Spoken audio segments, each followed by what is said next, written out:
There is a silence that hangs over Crazywell Pool, thick as the Dartmoor fog that clings to the tors at dusk.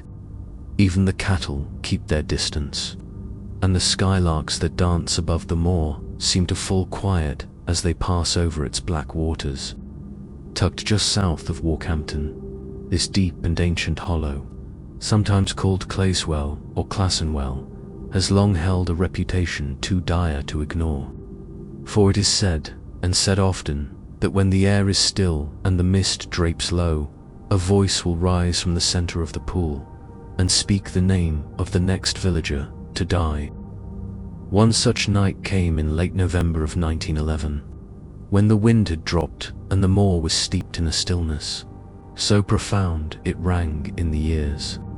Marjorie Ewan, a stonemason's daughter of 18, had dared to wander beyond the church path, drawn by equal parts defiance and dread.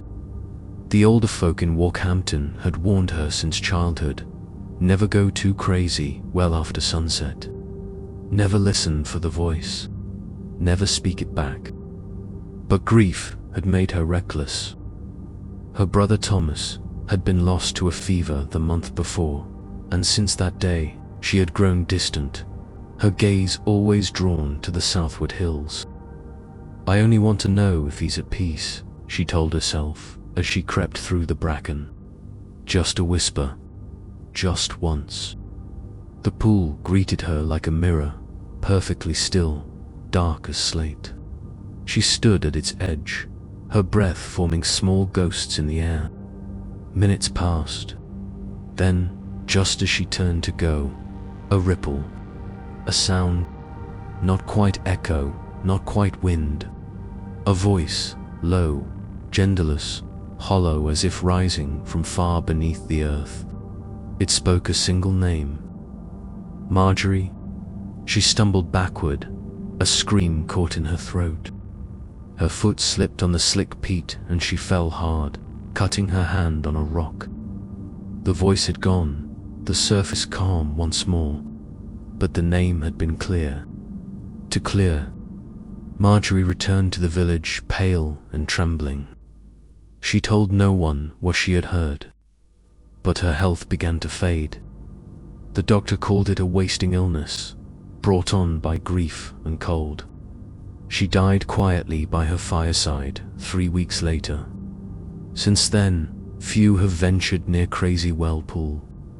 The old tales have returned to the hearths. How monks claimed the well was bottomless. How soldiers in wartime measured its depth with a rope and found it too deep for the moor's geology. How no birds ever settle on its banks. But most of all, they remember the voice, that unearthly whisper that names the next to die. And they remember Marjorie.